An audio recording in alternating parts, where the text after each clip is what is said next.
Victoria, I'm going to be speaking English. There's a saying that if you speak 2 languages, you're bilingual. If you speak 3 languages, you're trilingual. If you only speak 1 language, you're an American. And that would certainly be me. What I'm going to talk about, and actually I'll just take the microphone and go with me so I can read my own presentation, is I'm going to talk about how to finance the state from an economic perspective. And if we can actually just go to, if you can just click the return whenever I make a motion, there are really 2 major issues. And Vicki sort of touched on some of these already. But we want to know what's the role of government. We have a classical liberal vision of a small government or a welfare state vision of a large government. And once we decide what size government we want, we then have a separate question of how it should be financed, which is the topic of this panel. Do we want a broad-based, low-rate tax system, such as the flat tax? Or do we want sort of the tax code as a tool of the politicians, where they have special loopholes, where they have so-called progressive tax rates, which are really discriminatory tax rates? You know, so 2 big issues we have to figure out. And actually, I have to say, I'm not really a fan of the flat tax. I gave a speech earlier this month in the Cayman Islands. That's the tax system I'm a fan of, because there's no income tax whatsoever. But let's go to the next slide. This is really the question, the first question. What is it that we want government to do? Do we want government just to focus on these core public goods, as Vicki described them, collective goods? Or do we want government to stray from this area and start engaging in redistribution and a welfare state? And of course, when you have a bigger government, it necessarily implies a higher tax burden, and that is going to mean less economic growth and prosperity. And there's actually a relationship in the economics profession. There's an economics relationship where if government spending is 0, it's assumed that there won't be much economic growth. Why? Well, because in a society of no government, assuming the private sector, you just sort of assume the private sector won't do these things. If there's no government whatsoever, there's nobody enforcing contracts, protecting property. You don't have these collective or core public goods, and that's sort of the state of anarchy where nobody is willing to produce anything because roving bands are going to come take it from you. So if government comes in and provides these core public goods, that's actually good for the economy. So even though I don't like government spending, I'm willing to admit when government is focusing on these core public goods, it's associated with better economic performance. The problem is, though, governments tend not to focus just on those core public goods. It seems to be a natural tendency all over the world for governments to start doing things that they really shouldn't be doing, engaging in what public finance economists call transfer outlays and consumption outlays instead of capital outlays in these core public goods. And there's something called the Rahn curve. Many of us know Richard Rahn. Some people say that it should be called the Army curve or other things, but I call it the Rahn curve because I've been buddies with Richard for a while, and this is the notion we just talked about. If you have no government spending, there's no economic growth. This is growth on this axis, and this is government spending as a share of GDP on this axis. So when government is very small, say 5–10% of GDP, and it's focusing on providing those core public goods, the economy is going to grow quickly. On the other hand, when government gets too big, 20% of GDP, 40% of GDP, 60%, the economy's performance begins to slip. And in some sense, this is just a graphical relationship of what we see around the world. Why is it that America grows faster than France? We have less government. And of course, let me give a caveat. There are lots of factors that determine economic growth. Monetary policy, trade policy, regulatory policy, lots of other factors. But when you do these economic regressions, the statistical analysis, you try to isolate different factors, and you look just at government spending, one of the reasons America grows faster than France is because France is way over here, and America is right here. But why does Hong Kong grow faster than America? Because Hong Kong is back here. And there's actually a lot of academic research about what is the next slide, what is the growth maximizing level of government. And this research, if you look at it, there's one European Central Bank study that shows it way up at 30%, but most of the studies show it around 17 to 23% of GDP. That's the amount of government spending, presumably focused on core public goods, that you want to maximize growth. Now, what do we know about the Western world? Even if we assume that this outlier study is correct and that government spending maximizes growth when it's 30% of GDP, what do we know? Every single nation, the United States, Switzerland, Slovakia, and especially France and Sweden and all these other countries are way above 30% of GDP. So all of our countries, the burden of government spending is far too high, far above the growth maximizing level. And I actually think the academic studies are wrong. I think the academic studies are wrong because if I was to send you out to do some research and say, okay, look at all the industrialized countries in the world and tell me the level of government spending that's going to maximize growth, what would you find? Well, you'd look at all these countries and you would find that, well, gee, Hong Kong and Singapore sort of grow the fastest. And what do we know about Hong Kong and Singapore? Government spending is around 15 to 20% of GDP. But what if there were countries where they were only spending 5% of GDP? In other words, I think what's happening when, if we can go back one slide. Back one slide. I think what's happening is that academic research who are looking at this issue, they're simply measuring the downward sloping side of the so-called Grand curve. Now let's go forward 2 slides, or maybe 3 slides. Keep going. And one more. No, you're going backwards. Yeah, forward. Keep going. Because this chart right here comes from a different European Central Bank study, and it looks at the long-run data of government spending as a share of GDP beginning in 1870. And what do we see for Sweden, England, US, Japan, and Germany, and France? We see that back in 1870, government spending averaged only 9% of GDP in these major countries. So if you actually were to believe today's research, what would you conclude? You would actually conclude, well, gee, America should have doubled government spending back in 1870. We would have grown faster. Of course, that's not true. Even as recently as 1913, government spending only averaged about 12% of GDP. And I actually put data here going all the way to 1960 to show you that the welfare state really didn't kick in until after about the mid-1960s. Even as late as 1960 in Sweden, government spending was only about 32% of GDP. And now, of course, they're over 50% of GDP. So it's really when the modern welfare state began to kick in the mid-1960s that Europe's growth rate began to slow. And one of the reasons this is important is oftentimes I'm asked, well, gee, Dan, Sweden's a rich country. If we just copy Swedish policy, won't we be rich exactly like Sweden? Well, I say yes, copy Swedish policy, but you want to copy Swedish policy from 1870 or 1913 when government was very small. The key thing to realize, and actually go back 1 slide, this is the paradox of the wealthy welfare state. There are wealthy welfare states in the world, but you have to understand they became wealthy before they got a welfare state.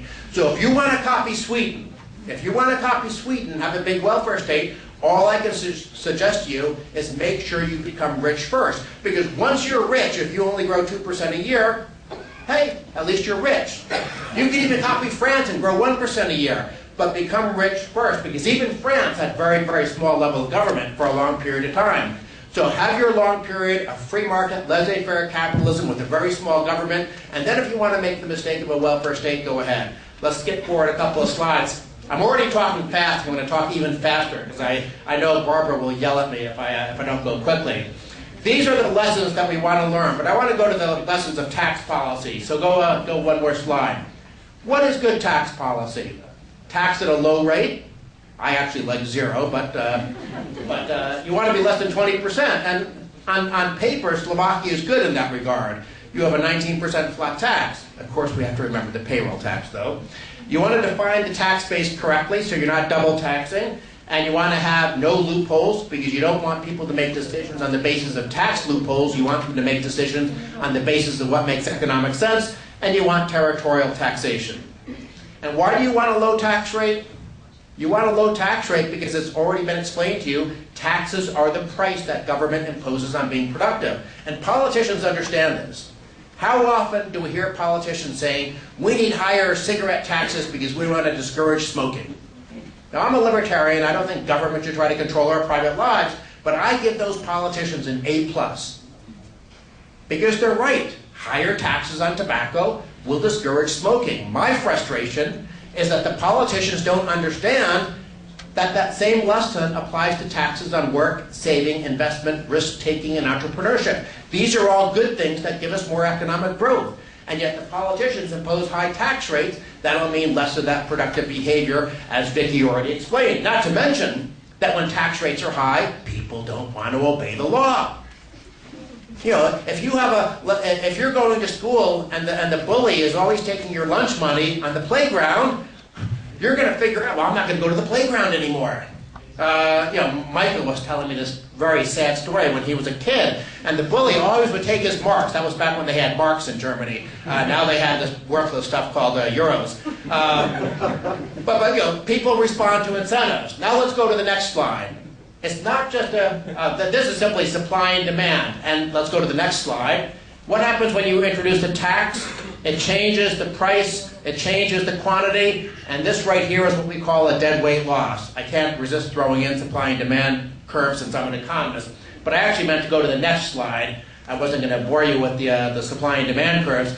You also want to make sure you tax income only one time.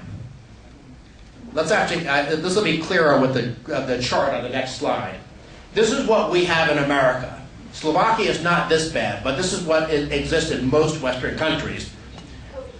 You earn income, you pay tax on it, you then have a choice. What do you do with your after-tax income? If you spend your after-tax income, for the most part, the government leaves you alone. Yeah, you have a value-added tax when you buy things, but you know, the government doesn't really bother you too much if you spend your after-tax income. What happens if you save and invest your after-tax income?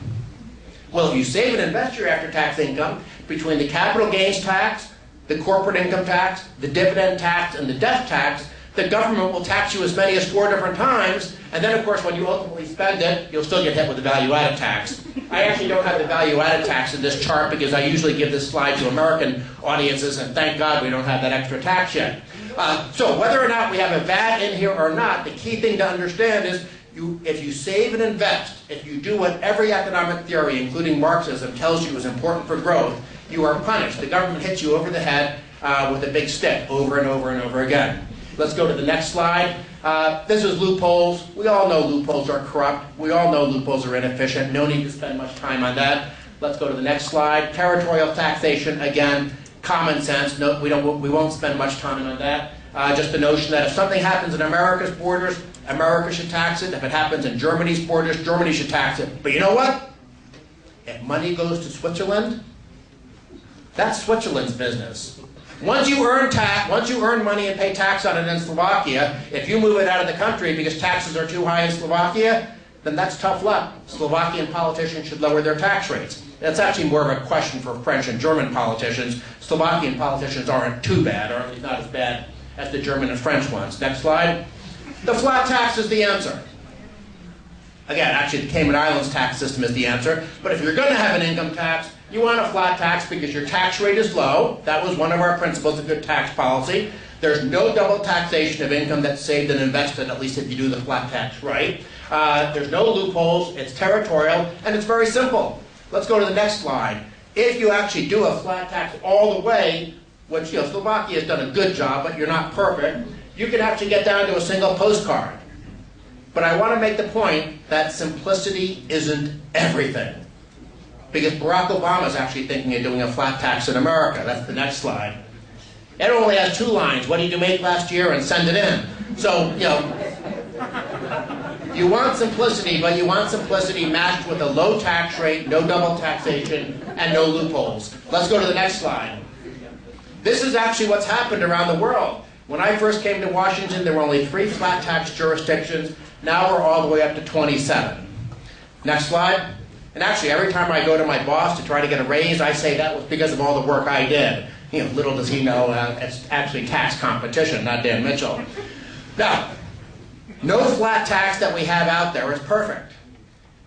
Slovakia actually has a relatively clean flat tax. Estonia's might be a little bit better, and Hong Kong's is probably the best of all the flat tax systems out there. But a lot of the other flat tax systems still have lots of loopholes. There's still some double taxation. I believe you actually double tax dividends here in Slovakia. So no, okay. Someone was telling me there are some little things in the flat tax that aren't so good. But the key thing is, you're better than America, you're better than France, you're better than Germany. Not that that's saying much. It sort of reminds me of the joke, these two guys are out camping, and all of a sudden this hungry bear comes charging over a hill, and the one guy starts putting on his sneakers. And his friend says, "What are you putting on your sneakers for? You can't outrun a bear." And he said, "I don't have to outrun the bear, I just have to outrun you." Let's go to the next slide. Now, I just have a couple more things, and I'm going to shut up. The argument against the flat tax, there's actually two arguments against it. The real argument behind closed doors with the politicians is that the special interest groups don't want to give up their loopholes. But in the public debate, it's usually about class warfare and fairness and, oh, if you have a flat tax, then rich people won't pay their fair share. That's nonsense. It's nonsense because if you look at the empirical evidence, when tax rates are low, rich people are encouraged to earn and report more taxable income. We saw this during the Reagan tax cuts. The rich people paid a lot more when the tax rate was lower than when the tax rate was higher. But more importantly, it's about economic growth. If you have a recession, like we've all been suffering a recession the last couple of years, does Donald Trump have to worry about paying his bills? Does Bill Gates have to worry about whether or not he's going to make ends meet? No, of course not. The people who suffer when the economy is weak are lower income people. Therefore, we want a tax system that rewards economic growth, and we want a tax system that facilitates upward mobility. Politicians seem to think that the economy is a fixed pie, and it's their job to reslice the pie. No. The goal of politicians should be to get out of the way so the pie can grow bigger and bigger every year. In other words, we want growth, not redistribution. The politicians think compassion means that they take someone else's money and redistribute it. No. Compassion means that you're deciding to do good things with your own money. You're not voting. It's sort of like all of us on the panel. We're going to vote, 3 of us against 2 to take all their money. Well, is that compassionate? I mean, that's what the founding fathers in America called tyranny of the majority. And that's why they set up a republic with limits on the power of government. And so what you want is the income mobility, which historically we've had in America, but now that we're going down the path of becoming a European welfare state under both Bush and Obama, I'm worried that we're going to lose that thing that made America special. And I sort of want to close with Winston Churchill's famous quote. Winston Churchill said that the inherent vice of capitalism is the unequal sharing of the blessings, but the inherent virtue of socialism is the equal sharing of the misery. So, what does all this mean? You want low tax rates, no double taxation. The high tax rates, of course, are going to do a lot of damage in terms of not raising much revenue and also causing more tax avoidance and tax evasions. Avoid the high tax rates on saving and investment, and get rid of the special preferences. In other words, keep your flat tax, keep the flat tax rate as low as possible, but at the end of the day, this is my one conclusion. If you're only going to remember one thing, don't make it the joke about the bear, remember this. If you have a big government, it's impossible to have a good tax system. Sweden, I actually think, has a better tax system per dollar raised than America. But because they have to raise so much money, their tax system is more anti-growth. Whereas the Cayman Islands or Hong Kong, for all I know, maybe their tax system is actually very inefficient. But because their tax rates are so low, because government is so small relative to GDP, they can afford, if they wanted to have an inefficient tax system. So if we went back, you remember that chart showing that all those major countries had government spending of less than 10% of GDP. If you went back to that kind of world where government was only focused on these core collective goods, these core public goods, then it would be impossible almost to have a bad tax system. So the number one lesson of good tax policy is small government. Thank you.